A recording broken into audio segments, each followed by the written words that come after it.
The most dangerous person you'll ever meet won't introduce themselves. They won't tell you what they do, how much they make, or why you should respect them. They'll just sit there, calm, watching. And by the time you realize they're the most powerful person in the room, you've already lost. Most people think power sounds like a loud voice or a sharp comeback. That's not power. That's anxiety dressed up as confidence. Real power doesn't need an audience. It doesn't perform. It doesn't explain itself. And that's exactly what makes it terrifying. Think about the most influential people you've ever been around. A boss who barely spoke, but whose opinion crushed careers. A person who said almost nothing in an argument, but somehow won it. Someone who walked into a room and changed the energy without saying a word. That wasn't charisma. That was psychological leverage built through silence. Here's the core principle you need to understand. Every word you speak is information, and information is currency. The moment you start talking about your plans, your insecurities, your opinions, your past, you are handing someone a map of your mind. Powerful people learned a long time ago to stop giving that map away for free. There's a concept in behavioral psychology called self-disclosure asymmetry. In almost every conversation, one person reveals more than the other. That imbalance isn't random. It's a power structure. The person who speaks less knows more. They accumulate intelligence while spending none. And in any negotiation, any conflict, any relationship, the one who knows more controls the outcome every time, without exception. This is why the best interrogators in the world aren't the ones who ask the most questions. They're the ones who ask one question, then go completely silent. Because silence creates pressure, and pressure makes people talk. When you stop filling empty space with words, the other person fills it for you, and they almost always reveal something they didn't intend to. Watch what happens in a high-stakes meeting when someone proposes an idea and then stops talking completely. The room tenses. Someone else speaks to break the discomfort. By the time the silence is over, the original speaker knows exactly where every person in that room stands, without giving up anything themselves. That's not shyness, that's strategy. Now let's talk about why most people can't do this. The inability to stay silent isn't a personality trait. It's a fear response. When silence falls in a conversation, the brain reads it as a social threat, rejection, disapproval, conflict. So it overrides your judgment and makes you talk.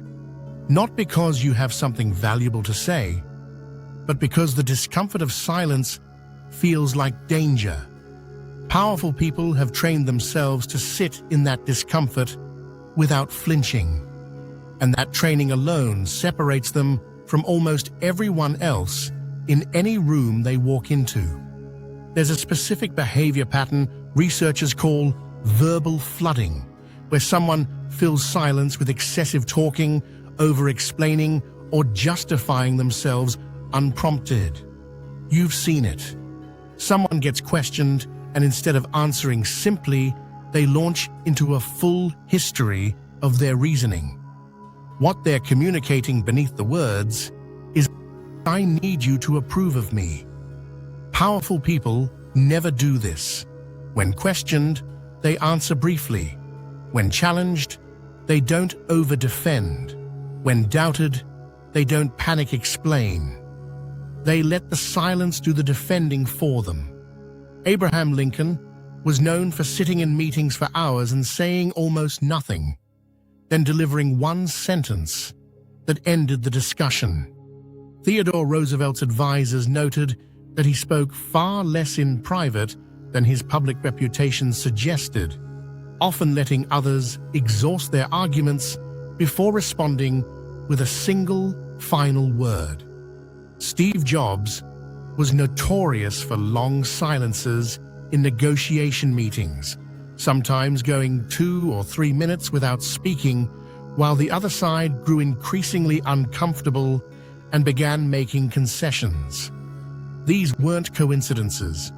These were men who understood that silence is not empty, it is loaded. Here's something most people don't realize about power and speech.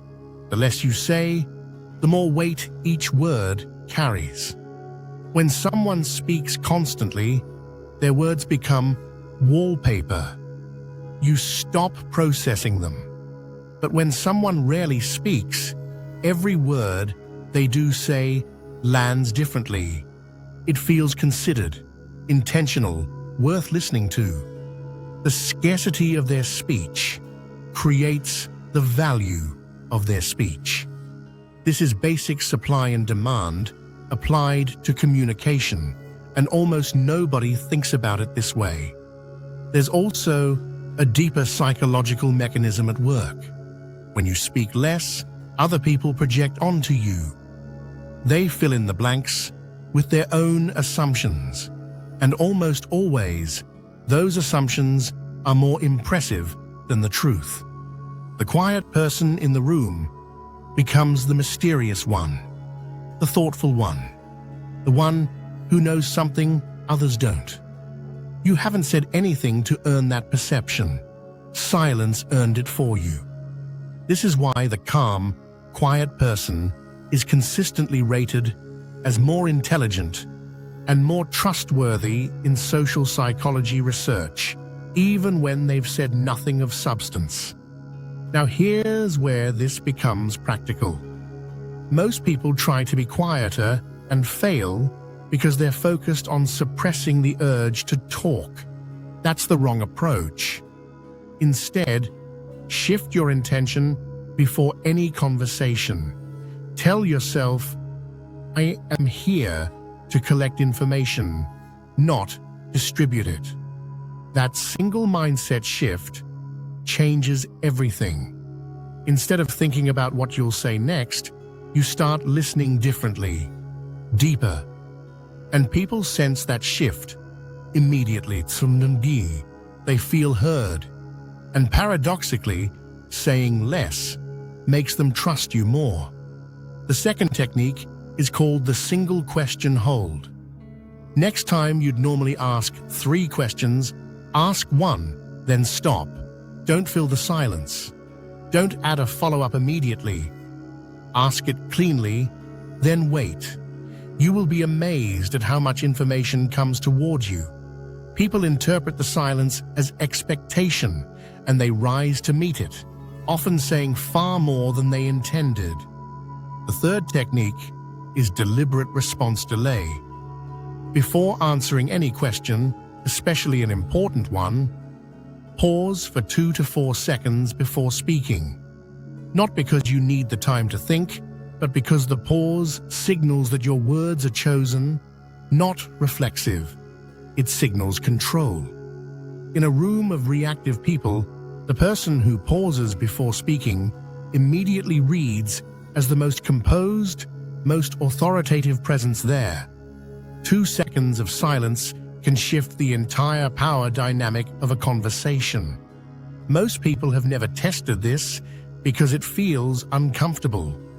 That discomfort is exactly where the power lives. There's one more thing to understand about why powerful people stay quiet. And it's the most uncomfortable truth in this video. The people who talk the most are often the ones who feel the least secure. Talking is a way of asserting existence. I am here. I matter. Pay attention to me. Every time someone over-explains, name drops, brags without being asked, or dominates a conversation, they are signaling insecurity, not strength. They need the words to prop up the image. The truly powerful don't need that scaffolding. Their identity doesn't depend on your reaction. And that independence from your approval, your attention, your validation is exactly what makes them impossible to manipulate. You cannot control someone who doesn't need your response. You cannot destabilize someone who isn't rattled by silence. You cannot leverage someone who gives you nothing to work with. This is the deepest reason silence is power. It's not a communication tactic. It's a declaration of psychological independence. Every word you eliminate is a chain you remove. Every silence you hold is a wall you build around your mind. So the next time you're in a room and the urge hits you to fill the silence, to explain yourself, to justify your position, to make sure everyone understands where you stand, pause. Ask yourself, who does this serve? If the answer is my own discomfort, then stay silent. Let the room figure you out. Let them project. Let them wonder. Because the most powerful version of you isn't the loudest version. It's the one nobody can quite read, the one who watches, waits, and speaks only when it counts. Stay lucid.